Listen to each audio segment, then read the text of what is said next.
Someone who can't make it today can watch the recording, which will be posted on the website by the end of the week. So Kevin, you can go ahead and take it away.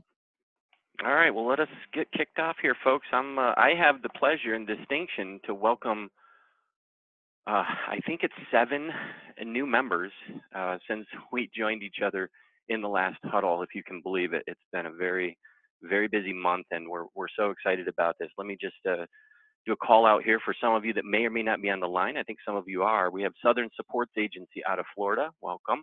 Rural Minnesota CEP.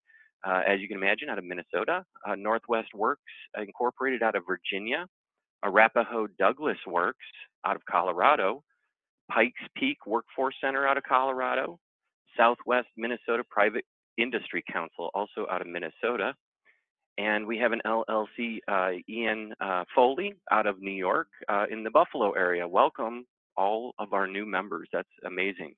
That has to be our record, I think, Mary Lynn, for 1 month. If you're wondering if all these members are going to fit in the car we drive here at ADEN, don't worry about it. We have more of a cruise ship, and they're big and they have a lot of room. We've got room for even more members, so that's pretty exciting. Okay, Kevin, we just might want to make a couple other quick announcements here. There was one more new member that we got who came in today, actually, from the state of Kansas, called Lumina Advocacy. And I think we've got some real curious cats on the line who are making some fun drawings on our screen. So I'm going to try to figure out a way how to get rid of those. Okay, Mary Lynn, you work on that, and I'll actually, Mary Lynn, you probably should work on the next piece that you got to bring up, which will solve that problem. And I see you're doing that, because I'm gonna, and I apologize for missing that last new member. That just came in, I believe, today, so that's pretty exciting. Let me tell you what we're going to do next year, folks. We have a guest presenter we're excited to have with us. It's one of our employer partners.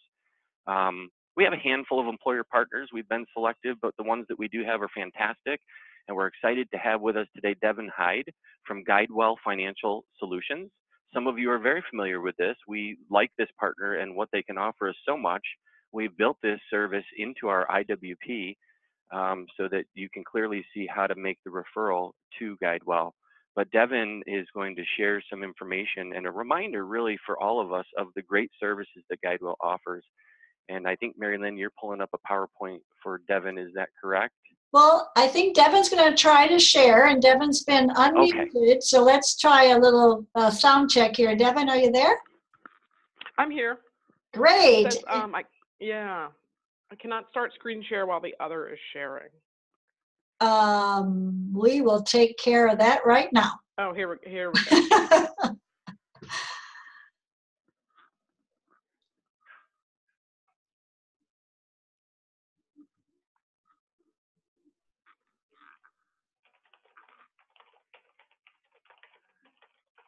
And Devin, if you're having any problems, I can certainly get that brought up too. Can you see my screen now?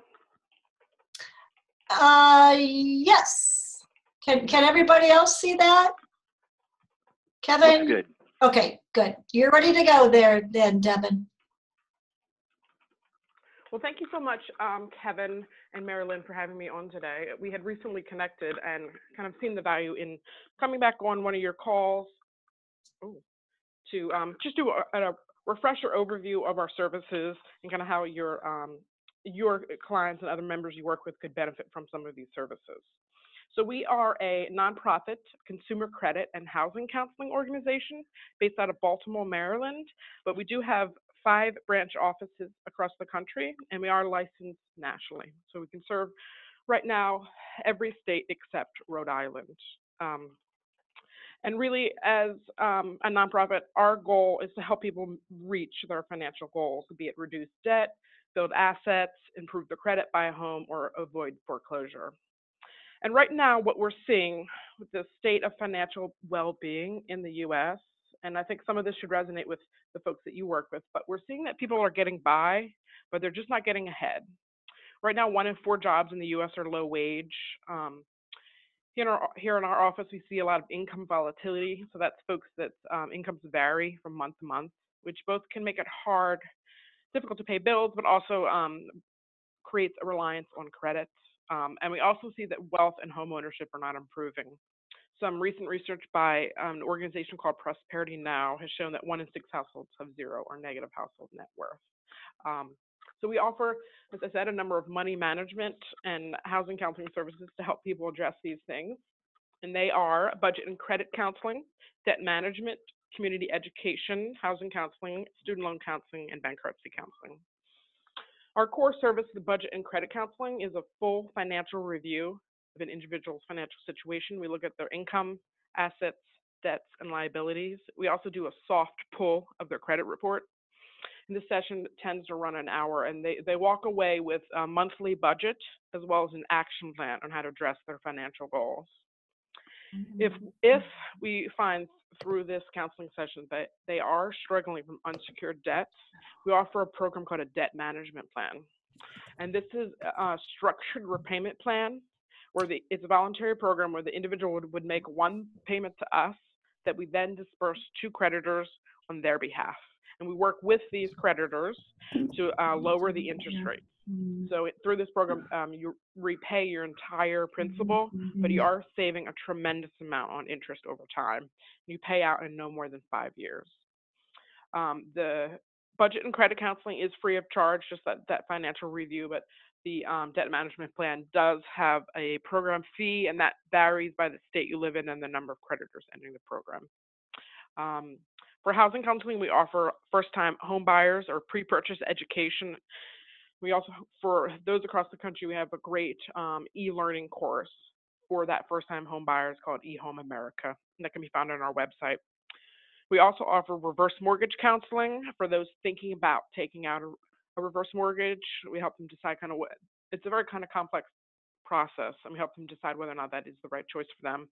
We also offer foreclosure prevention and loss mitigation counseling. One of our newest service offerings is student loan counseling. We launched this in January of last year, largely because we saw the majority of clients that we were helping were carrying student loans. So it's the students themselves, but also parents and grandparents. And that's a full financial review as well as a deep dive into the individual student loans, and we look at what the best repayment strategies are for them. And lastly, we can help individuals with the federal requirements for filing for bankruptcy and the certificates, required to do so. And we were one of the first in the country to be approved by the EOUST to do this type of bankruptcy counseling. There's one additional service that's not on this slide, but I wanted to touch on. It's a fantastic new tool we have to help people build their credit. It's a credit building loan. And we've partnered with an organization in the Midwest called Justine Peterson to offer this tool. And what it is, it's a credit building loan, but it's essentially a forced savings account. So when someone signs up for this, $300 is placed in their name in a forced savings account, and they make 12 payments of $26 and change towards this account. And each payment is reported to 2 of the credit bureaus. And at the end of the program, not only have they improved their credit because of these on-time payments, but they also get the savings back at the end. They get the $300 savings back at the end. So we are, as I mentioned earlier, we do offer counseling nationwide. I have our toll-free number on the slide here. And we do have branch offices, 2 in Maryland, 1 in Wilmington, Delaware. We have a brand new branch office in West Covina, California. The focus there in California is reverse mortgages. And then the newest one is Orlando, Florida. And we're doing a lot of pre-purchase homebuyers education in Florida. We have a really terrific website, including a Get Started Online feature on our website, where you can submit your financial information to us through the website, and then a counselor follows back up with you directly. And lastly, I do want to point towards our social media. We have a lot of really terrific educational content. on that. And we're on Facebook, LinkedIn, and Twitter currently. Right now, for the month of January, we're focused on financial elder abuse. In fact, this week, we launched a statewide campaign all around the issue. And so I would really encourage you, if you're interested in that topic, to visit us there. And lastly, I wanted to leave my contact information for you if you had any questions about who would be an appropriate referral or just want a greater level of detail about any of these services. I would be happy to connect. Okay, Devin, that was short but sweet and lots of great information. I'm going to just pause before we move along here just for a minute or two. I see one question in the chat for you from one of our members. It's from Sandy, and she, you should know, she's got a background as a financial coach too. So she says, what is your charge for student loan counseling? There's a fee of $99 for the student loan counseling. And all of our services do have fee waivers for those that are low income. Okay. Oh, that's good to know. That's pretty straightforward, pretty clear. Yeah. Folks, while we have just one or two more minutes here with Devin, any other questions that you want to put forward about this great resource we have at our disposal? The student loan counseling, since someone had asked for it, is really a best fit for somebody that is nearing default or in default. Okay. And we're able to offer the most assistance around the government funding. It's more difficult to reach the private money. Okay. I mean, we can offer some general guidance on how they can address it, but yeah. Well, given I've assisted a few folks with that, it's very complex. It seems like you could do a lot for that little fee. Probably well worth it if people need it. Sure. One last question, I think we'll move along. Also from Sandy, she's wondering if you could share what services that there is a charge for. I think that's what you're asking, right, Sandy? Could you share what services you charge for?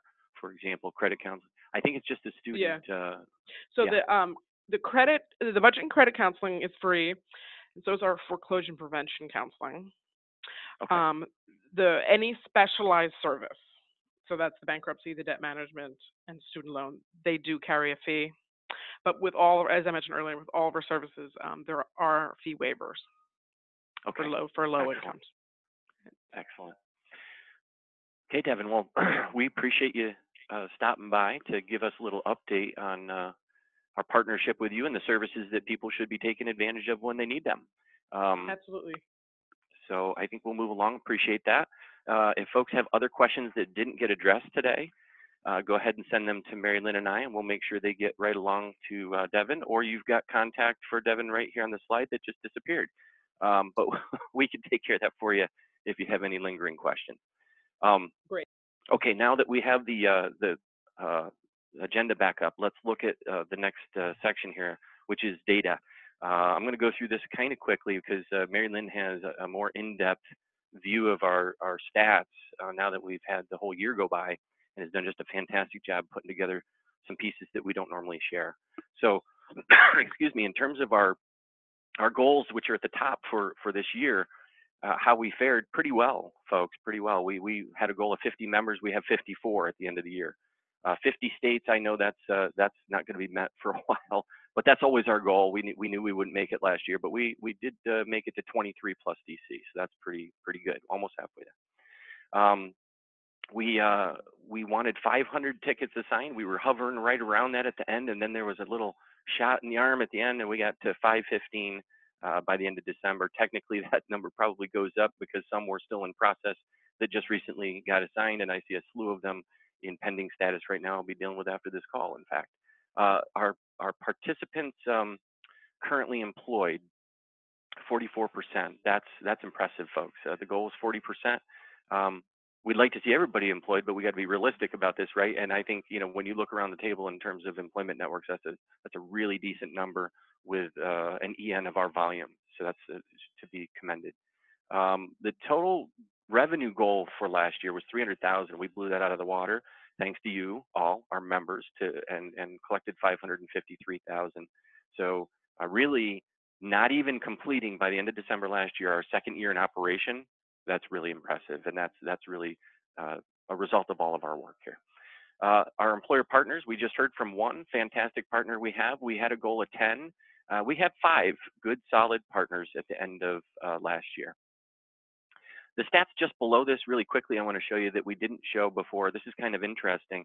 Just a little perspective for you. 39 out of our 54 members at the conclusion of 2017, or 72%, had tickets assigned.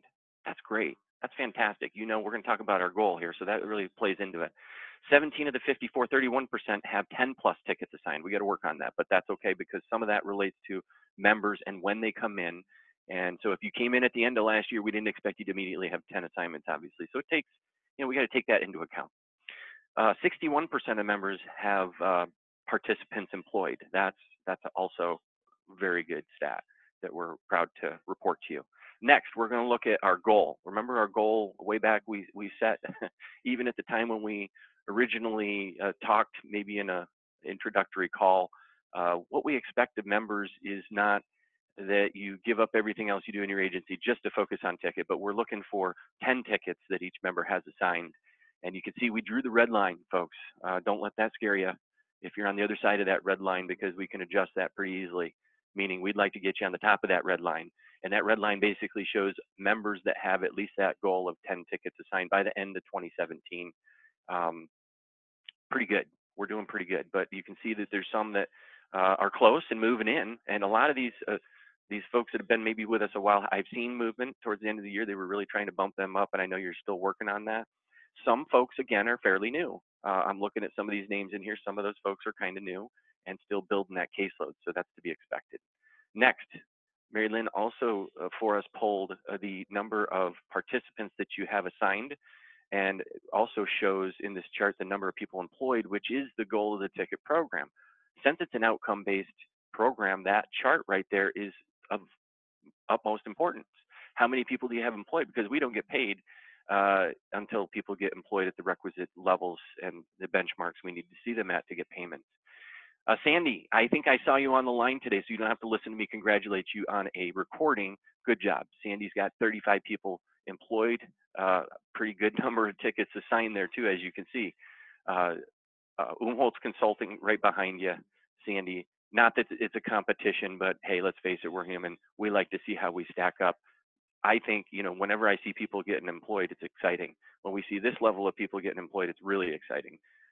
So remember that the participant assignment number is important, but it's the placements that really yields the result we're looking for. But you got to have enough folks, which is why we started with that number of 10 minimum goal assignment goal to get to the level of payments we want to see you at, so you have success as one of our members. With that, I'm going to turn to Mary Lynn if I could, because she's got a lot more exciting stats to show you, sort of a year-end stats that we don't normally see. So Mary Lynn. And if you're talking, you're on mute. Nope, I'm here. I'm here, Kevin. There you go. Okay. I'm going to scroll down here and get to the next section on our agenda. At the end of every year, we gather our information and we produce an annual report for the American Dream Employment Network. This summarizes the year kind of in review, and it's related to some of the goals that we established at the beginning of last year. So we're going to review those with you. I think I'm going to enlarge that just a bit. All right, so as you can see here, you know, and Kevin kind of alluded to this, some of his data there, that we've, you know, exceeded some of the goals, some of the real basic, what we still think important goals. The tickets, number of tickets assigned, how many people are employed. You can see here, we did add 3 states for Partnership Plus agreements. Our goal was to add, so 1 would have met that goal, but we added 3. We have 81% of our members are on the EN directory, and that's kind of one of those deceiving facts as well, because you don't get on the directory until you're all done with the training and get your Social Security clearance. So, you know, we got a good handful of you guys who wouldn't even be eligible for that category. So that's really great that we even exceeded with that little factor in place. Regarding members, we were shooting for 50, we got 54. We have 43% of our members have identified in the portal that they have certified work incentive advisors on staff. So we're going to take a second out to kind of make a plea there of two things. Please check and see if you have already checked that box that you do have someone certified. If you don't know where that's at in your member or portal record, just shoot us an email. We just want to make sure we have an accurate count. That if we do have some of you who have someone who's certified, we don't want to make sure, you got credit for it, and we as a group can have credit for it. And the second point of that is, whoever it is that is certified, we're going to be assuming that they are certainly going to be providing that service to the ADEN participants that you have tickets assigned. And if that's the case, they should be going through our training to get, so they can add that information into the portal and know about our procedures for work incentive advisement. And they would need to get security clearance from Social Security, because we're assuming they're going to be entering information related to that, to the portal. So if that kind of fell off your radar, let us know. We're going to make sure we get that up to speed.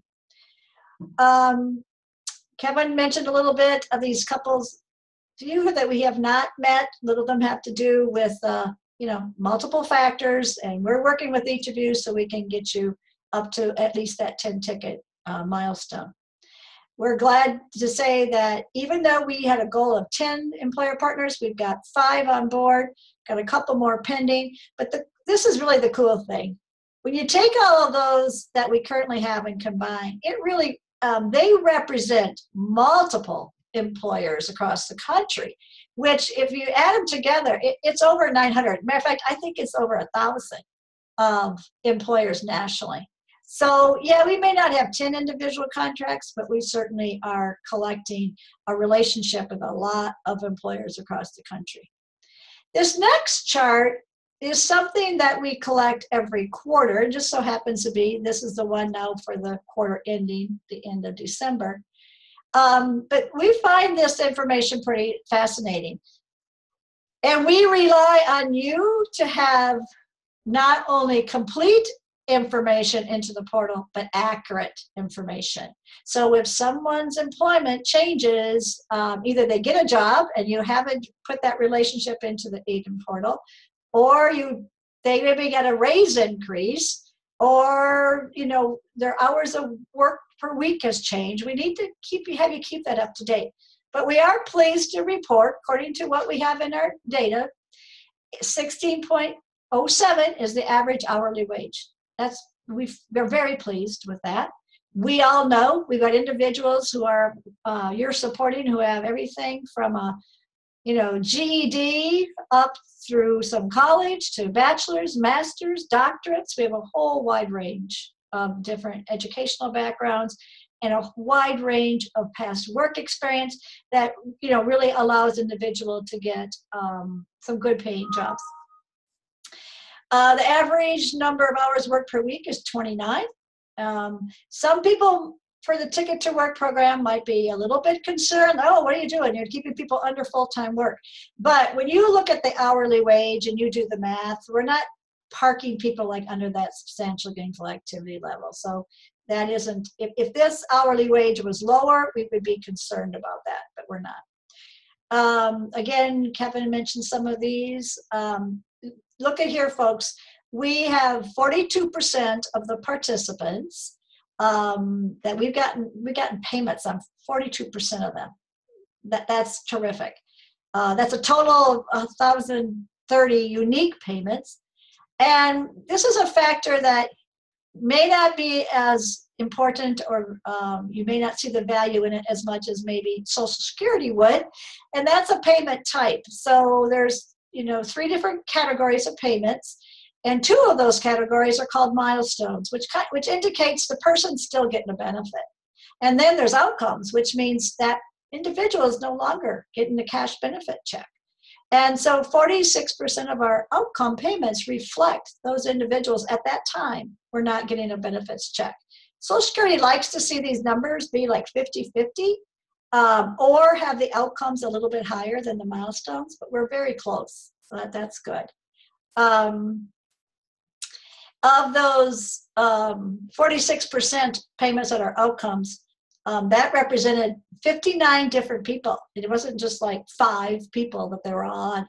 It was 59 people that we support. That's really fabulous. And then we just got some other fun things. Again, that's changed now that we got a whole bunch of new members. But this is kind of the breakdown of what are the types of members that we have within our network. We have it broken down to the gender distribution and age, and how many receive SSI, how many receive SSDI. And these stats don't change much over the year. They've not changed much at all. So that's a little snapshot we wanted to share with you. And keep in mind, this document is going to be posted in the resources, so you can always go back and look at it after the call today. We have goals set for 2018. You might say they're pretty ambitious, but we're an ambitious group, and we're very confident that what we got going here is a good thing for the people we're supporting. So we're looking at, by the end of 2018, we'll have 750 people assigning their tickets with us, shooting for that 40% placement rate. We hope that we can have 25% who have a BPQI on file. Right now, we've got 26, and maybe somebody can put in the chat, if somebody has a BPQ and you got it on file in their portal record, do you check a box on the summary tab in the ADEN portal record? Yes or no? If anybody wants to answer that question, feel free to do so. Hopefully a bunch of you guys will answer that question, because there is a way how we pull that data, and it relies on the portal. We're hoping we get a couple more states with Partnership Plus agreements in this year. And we are looking at, 60% of our members are on the directory. We bumped that number from 80 down to 60 just because as we get new people, it takes a little while to get you on that directory. And some goals for members, when we talk with you guys, we talk about your goals. Well, we have goals as well. We're looking at 75 members by the end of the year. We're hoping half of you will have someone who's certified. And by the way, we know of quite a few of you who are signed up for the class that's being held in Cornell in February. We're hoping that 70% of you would have 10 plus tickets. We don't think that's unrealistic. And we have a ways to go, as Kevin said, but we feel we can achieve that if this is indeed, a focus of your agency. We're hoping that 50% of you would have at least 5 people employed. We've got a little ways to go on that figure. And then these are just things like making sure we get the new members, their training done within 2 months. We're looking at, we have a better job of posting data into the portal records, especially the stuff about their benefits, their health insurance. We're pretty weak on that. And I don't think if has anybody answered our question in the chat box. Looks like Mary Lynn, to their credit, they sort of did because of how you framed it. You said, is there a box you check? And a number of people said yes. And to those people, I just wanted to clarify, you are correct. There is a drop-down menu in the participant info cluster under BPQI. You can drop that down to say yes, no, or pending. Okay, very good. Kind of hard to keep eyes on all screens. I was just looking at the very last one. And Denise did a nice job there, adding a little bit more detail as well, it looks like. And then we conduct monthly quality assurance. You guys are familiar with that. Periodically, you might get an email from me saying, hey, we're missing something here, like notes, or maybe we're missing employment information, etc. And then the last thing to share on this 2018 goals is we hope to have, again, actually 10 agreements with partners. As I mentioned earlier, if we have over 1,000 employers knowing about us because of our relationship with the smaller than 10 agreements, that's not the end of the world. We'd be real happy with that. But we don't want to close that door. We're willing to expand that. With that, I'm going to turn it back over to Kevin. Okay, thanks, Mary Lynn. And I should have been prepared for this. I'm going to pull it right now, folks. I'm stalling. Maybe do you want to pull that, Kevin, while I take up an announcement for you?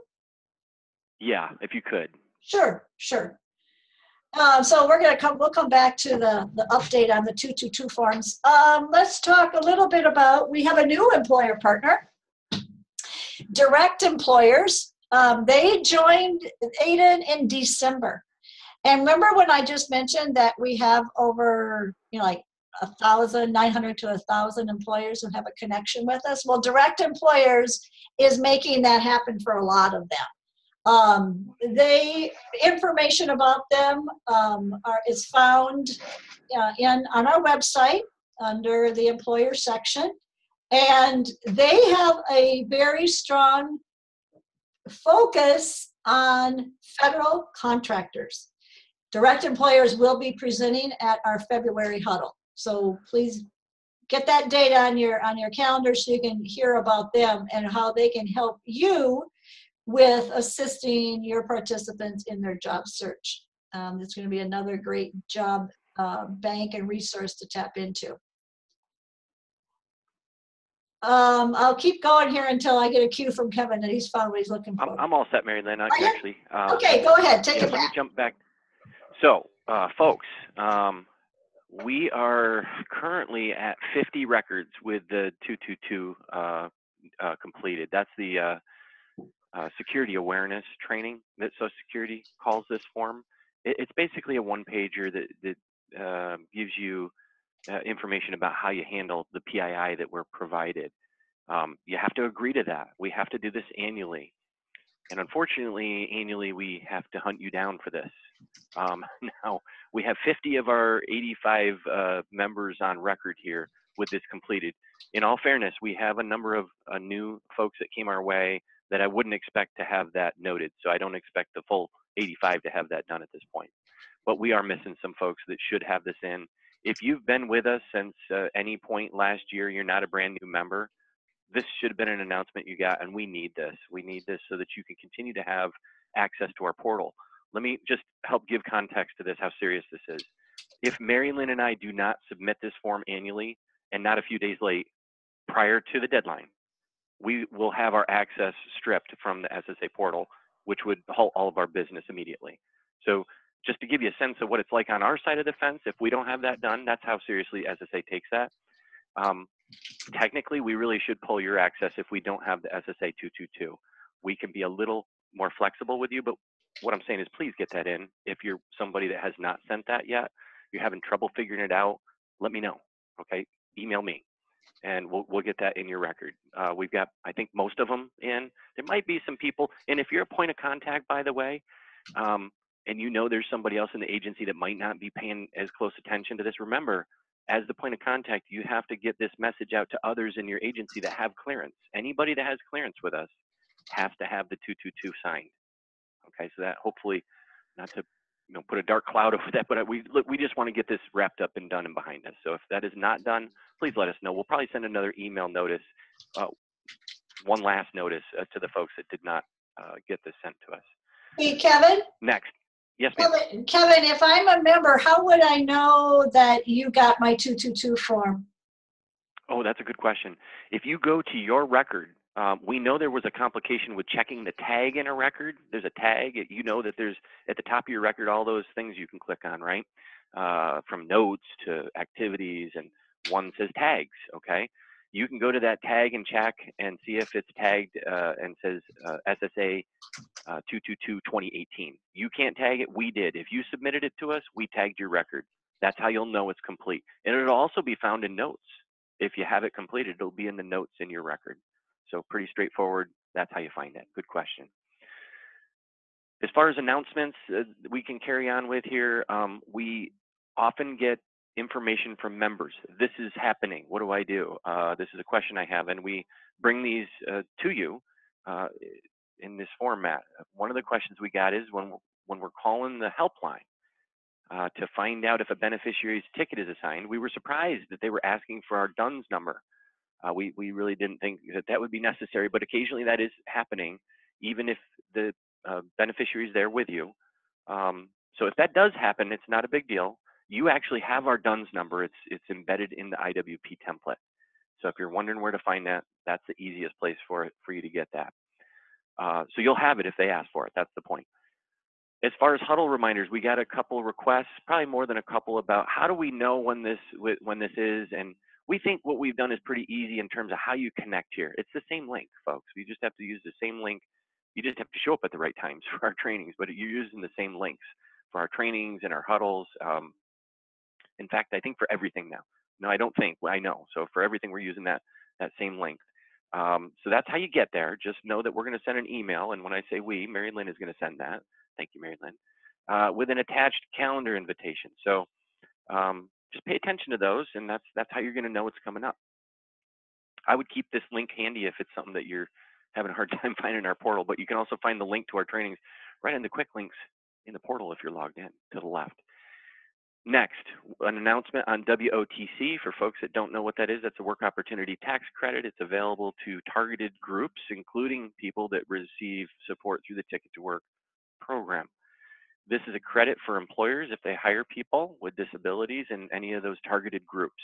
This is always up for debate, it seems, every year, and we just got information from a reliable source that advised us that the House bill's repeal of WOTC was dropped in conference. That means WOTC will continue under current law through 2019. There's a link there. If you're really a policy kind of oriented person, you can look at the details there. But we just wanted you to know that's available. It's going to be available through 2019. If you're using that as leverage, fantastic. You can continue to do that. If you're saying, Kevin, I don't know what WOTC is, give us a call and we'll walk you through that. Probably most of you do, though. Last announcement, maybe it's just an idea, but we didn't have an idea section. This made sense to go here. Does anybody use Skype? Let me get back to my screen here. I'm curious in the chat if somebody would put if they use Skype. Rosanny does. You're so techno, Rosanny. Anella does. Fantastic. We just wanted you to know that we use that daily. If you wanted a real-time question answered by us, and Bridget does, absolutely. Okay, Sandy, you do too. Great. If you wanted a real-time answer to your question, you could try Skyping us. You could try just sending us an IM. We're not saying you have to. We're just telling you that's an option. Mary Lynn and I are on Skype. I had a member do that the other day, and I got thinking, wow, we should tell others that they can do that. Doesn't mean we'll immediately address it, but if we can, we will. Okay, we try to be as accessible to you as possible. If Mary Lynn may Skype me something, I'll be on a phone call, and I can't say I multitask as well as she does, but I can generally get a message out while still on the line if it's something easy to address. Okay, so that's just another option. Yes, thank you, Mary Lynn, put in the chat. To clarify, we're talking about the instant messaging feature of Skype. There is video capability through Skype, which we also wonder if you're using with maybe participants you're serving, but that's a different matter. Let's move on to reminders, and I've got a few here for you. We've noticed that sometimes when we would try calling a member, that where do we go? Well, we don't go to our Outlook anymore, folks, to find you. We go to the portal for everything. That's where we keep all of our information. That's where we expect the most updated information to be. And a couple times we tried calling members with phone numbers that didn't work.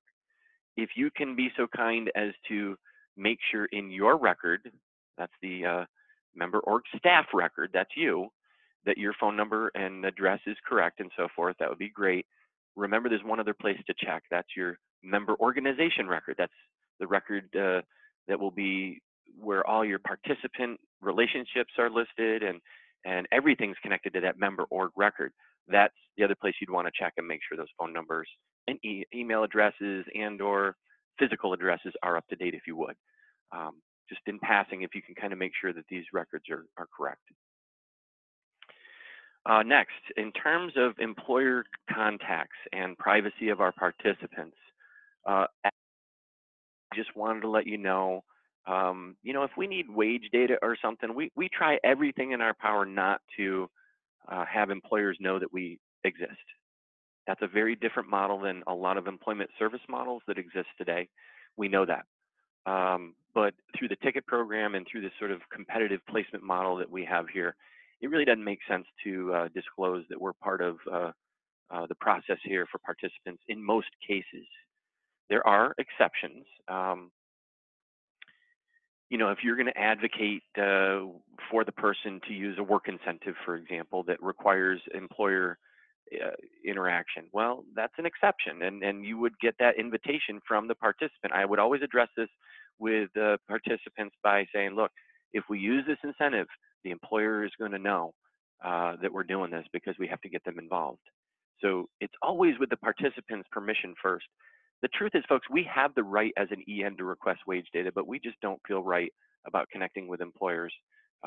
We certainly don't want to disclose for somebody. That's the worst possible scenario. We don't want us to be the reason that the employer knows that they have a disability.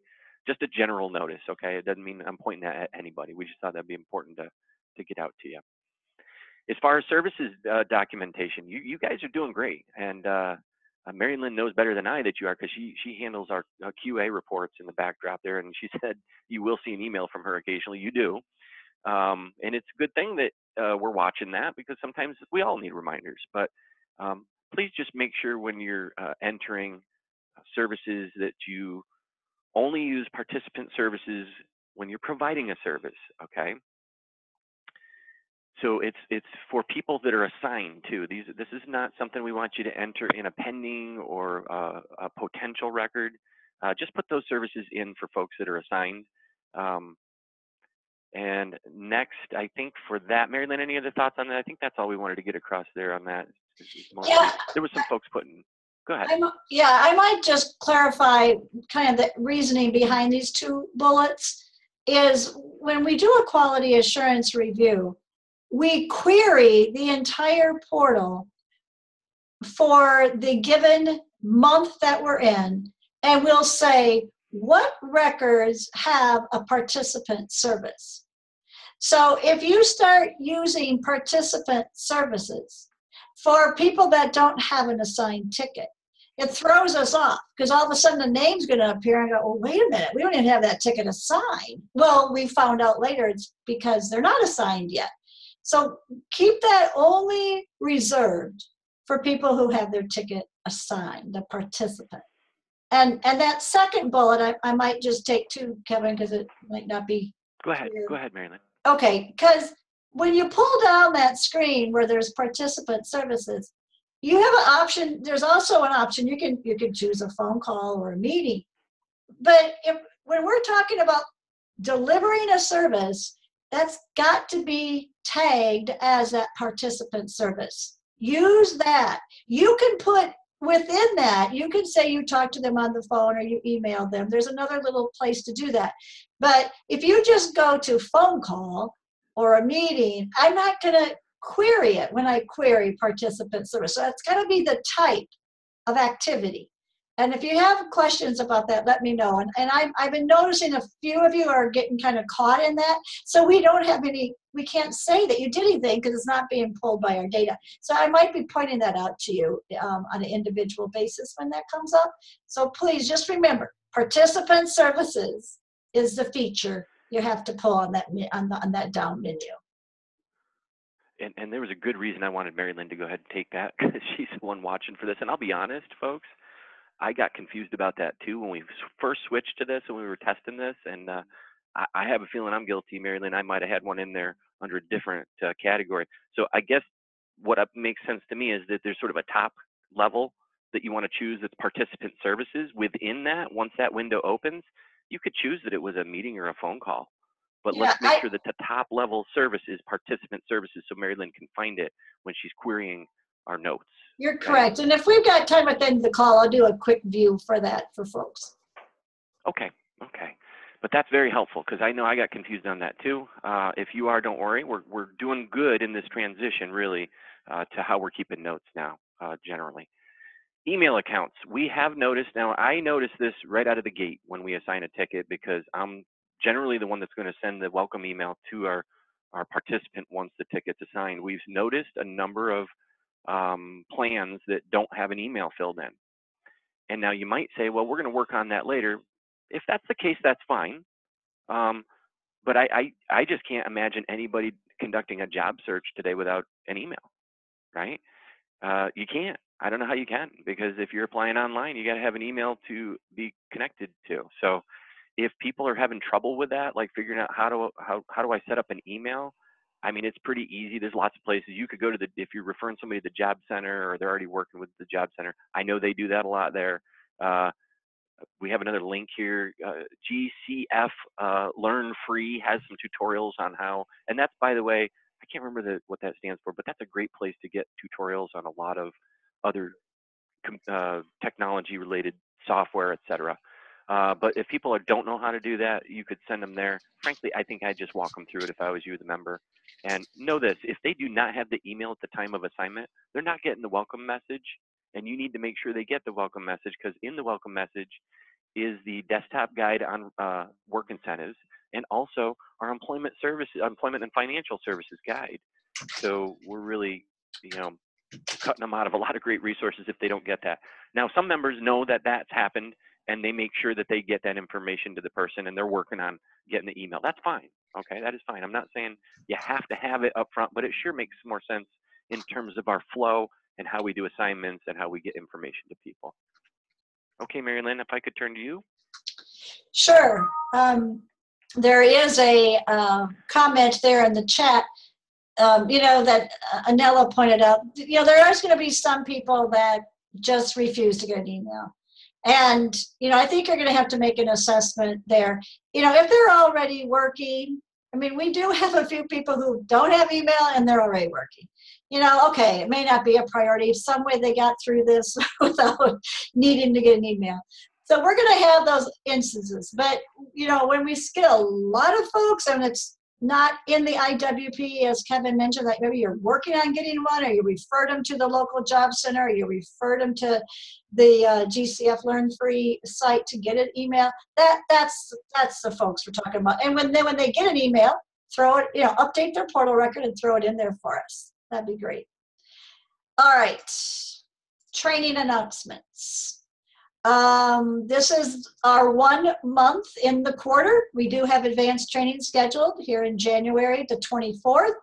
The topic is going to be the ADEN benefits and work incentive procedures. This is where Kevin reviews, okay, you're a certified benefits planner, work incentive advisor, and we want you to know what are the procedures that we have here at ADEN to deliver those services, and the wonderful tools and resources that have been created to support you. So now, any of you guys, well, let me rephrase that. Every member is expected to attend advanced training. So Chelsea has a question, who can attend the advanced trainings? Our members have to attend. That's expected of you. They are recorded, just like this huddle is being recorded, so you can always, catch the recording. If you got somebody along with the point of contact that is providing your work incentive advisement and they want to come to the training with you, that's fine. Okay, so it's open to members, staff from our member agencies. I mentioned earlier, some of you are already signed up or registered for the Cornell training. That's fantastic. We have a couple agencies who are going to join ADEN down the road, but they're going to go to this training first, which is very exciting. So anyway, that's the scoop on that. The training calendar is posted in resources. There's a quick link to that, and I think I'm going to try to switch my screen up here to show you real quickly that. But I did want to point out a couple of changes. February huddle, that has not changed. That's still planned for the 6th. But Core B, which was scheduled for the 14th, we have changed that. It's going to be on the 31st. Same time, same place. It's just going to be January 31st instead of February 14th. And that is noted on the training calendar. So if you need to get Core B training, which is the overview of the Social Security benefits and the work incentives, that's going to be offered on the 31st of January. So, Kevin, while I'm switching my screen here for a minute, is there something else you want to bring up there or comment on? I would just say what we spent a little time at the end of the year revamping some of our training modules, and what we realized is we were kind of feeding folks with a fire hose information about that benefits and work incentive advisement. up front before they were even certified, it didn't really make sense. So we've kind of revamped that whole training, and that's why we're doing this business with the advanced training. The first training folks will get now when they become a new member is sort of an overview of that service. What is it, and why is it important, and how do we make sure people are connected if we're not yet certified? The advanced training, just to give you a little more detail, Marilyn did great, but just give you more level of detail, is going to be on everything she said, on our tools and resources, maybe steps you should take in helping people. But just know that when that training is going to be best served up to folks that are certified. And you might say, well, what if I'm not certified by the time that training comes up, Kevin? I mean, I just joined you. That's fine, because Marilyn and I will be recording that, and that will be archived and available to you after you do get certified. Okay, so normally, I agree with everything that was said, that normally we want you at every advanced training. You can still join that if you're not certified. You may get lost a bit if you're not. That's the only caveat I wanted to put out there. Okay, so you should be able to see my desktop from the portal dashboard. And I just want to point out a few little things that we talked about here today. We talked about, there are the quick links, and on the quick links on the left side of your dashboard is where you're going to find things like the ADEN portal guide, the training calendar, the job board of jobs that are posted, and then the resource list. We talked about the DUNS number. We did put it right here. It's under your welcome message. Your welcome message might be a different spot on this little screen. This particular screen can be customized, but the reminder is there, and the DUNS number is there, as well as in the IWP. And let's go into our pretend participant, Anna Green. And if I'm going to document a service that I just provided, this is what I was talking about earlier: actions, participant services. And then remember here, it's on this pull down. If you want to put, you left a message, but most of them are going to be completed because you actually did a service. But I want you to make sure you're catching this participant service. So let me just show you that again. Because when you pick something else on this list, it's not going to get picked up when I query it. So it's participant services. That's the one. And these are only for people who have their ticket assigned. All right. So I appreciate your help with that. Kevin, was there anything else that we were going to show?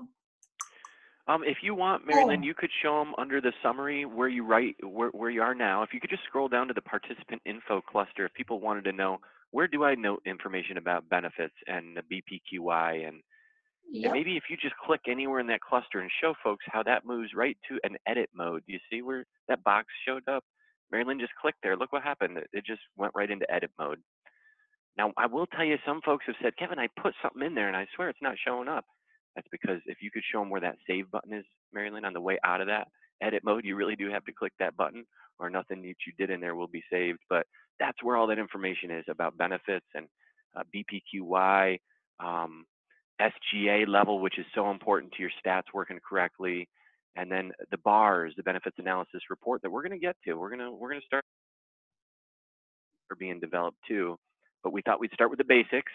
BPQI, getting information about healthcare in there. Some of these things, folks, the reason we're reminding you is that they're not required to create the record, and it's easy to forget to add things later after the record's created. You kind of feel like, well, I did what I needed there, and I'm doing my notes. But there's other sections here that really help to build out the level of detail that we have as a whole on all of our participants, which really, it may help us later to really show the progress of this team as a whole when we have all this data. So I know it's, you get a lot of other things you're probably tracking information in. This is pretty easy. I think it's just a matter of showing you where it is. Thank you, Marilyn. Sure. Okay. Any other questions, clarifications? This is a time we can kind of open it up to see what you guys have to ask or want to comment on, or put something in the chat. funniest New Year's resolution. We'll take whatever. There was a question, is advanced training the same as a quarterly advanced training? Yes, it is the same. And if you have never looked at the GCF, the Goodwill Community Foundation Learning website, oh my gosh. Matter of fact, that's on my goal for my New Year's resolution. I want to learn more about Excel, and I'm going through the Excel training and tutorials that they have. They're very well done. All right.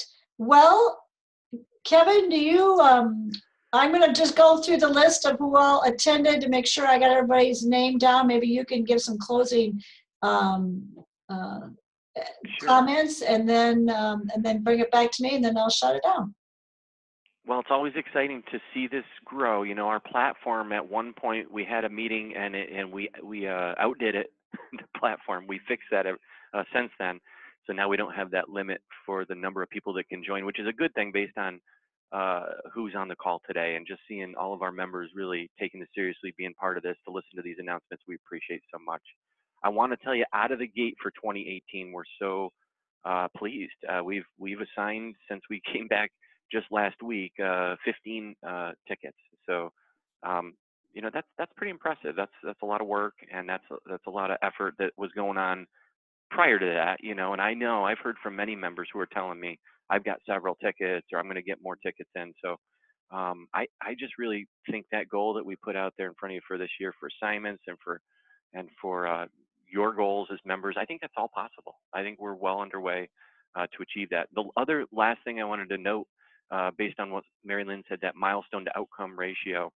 While we're not quite at that 50% milestone to outcome ratio yet, I want to you know, give a little context in that generally we don't expect an EN, regardless of size, to hit that until they've got a certain level of maturity. And since that measure was taken before we even hit a 2-year mark, that doesn't concern us at all. We're well underway to achieve that 50% milestone to outcome ratio for this next year coming up, I'm quite sure. So all these things, all these stats really rely on what you're doing with folks at the local level as our representatives in the field, and that's exciting. What you're doing is really pretty amazing. I was able to mention the number of placements with some others that have been in the ticket program for a long time, and they're very impressed with what we're doing here at ADEN. So I'm just going to ask you to keep doing what you're doing and really focus on those goals for this year for you, each member site. And if we could get those assignments up, we will collectively have no problem meeting these goals. If you're a new member and you're wondering how all this is going to play out, don't worry. Some of you I know haven't even gotten through training yet, but I have every reason to believe you're going to contribute equally this year. So that's all I have. I'm really pleased with our first week out of the gate, where we're at, and things are already progressing. Keep doing what you do, folks. Mary Lynn? Sure, and I would ditto all that what Kevin said. We're excited to enter this new year. There's going to be some great things happening, and collectively we're going to make a big difference, and we're fully confident and certainly appreciate all that you guys do. So with that, I'm going to stop the recording. I got everybody marked down who joined us, and this will be posted by the end of the week, the recording on the website.